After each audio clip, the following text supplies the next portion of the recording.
ഇതൊരു മനുഷ്യന്റെ കഥയല്ല, ഇതൊരു മനസാക്ഷിയുടെ കഥയാണ്.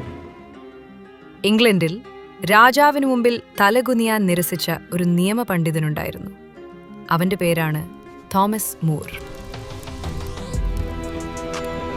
ഇംഗ്ലണ്ടിലെ മുഖ്യ നിയമാധികാരി ആയിരുന്നിട്ടും സെയിന്റ് തോമസ് മൂർ തന്റെ കുടുംബത്തോടൊപ്പമുള്ള പ്രാർത്ഥനയിൽ അത്ഭുതകരമായ ആത്മീയ തീഷ്ണത പുലർത്തിയിരുന്നു.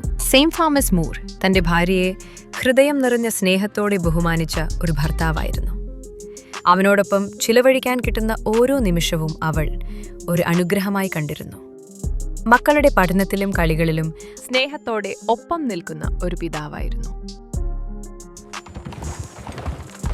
ഒരു ദിവസം രാജാവിന് സഭയുടെ തലവനാകണമെന്ന അധികാരം മോഹം കൂടിയപ്പോൾ തോമസ് മൂർ ദൈവത്തിന്റെ ശബ്ദമായി മാറി. തോമസ് മൂർ രാജാവിനോട് പറഞ്ഞു, സഭയുടെ തലവൻ ദൈവം തന്നെയാണ്. മനുഷ്യന്റെ കിരീടം കൊണ്ട് സ്വർഗത്തിന്റെ അധികാരം മാറ്റാനാവില്ല.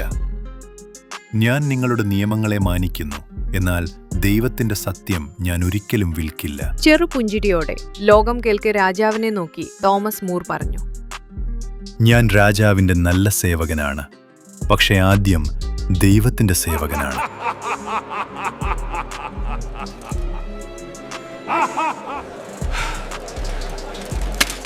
സെയിന്റ് തോമസ് മൂറിന്റെ ജീവിതം ഇവിടെ അവസാനിക്കുന്നില്ല. ഇവിടെ നിന്നാണ് അത് യഥാർത്ഥത്തിൽ തുടങ്ങുന്നത്. ഒരു മനുഷ്യന്റെ തല വെട്ടിയപ്പോൾ ഒരു രാജ്യത്തിന്റെ മനസാക്ഷി ഉണർന്നു. ക്രിസ്തീയ വിശ്വാസം അടിച്ചമർത്തപ്പെട്ടിരുന്ന ഇംഗ്ലണ്ടിൽ അവന്റെ രക്തസാക്ഷിത്വം ഒരു വെളിച്ചമായി പടർന്നു. പിന്നീട് ഇംഗ്ലണ്ട് ജനത ഒരു വിശ്വാസത്തിന്റെ ഒഴുക്കായി മാറി.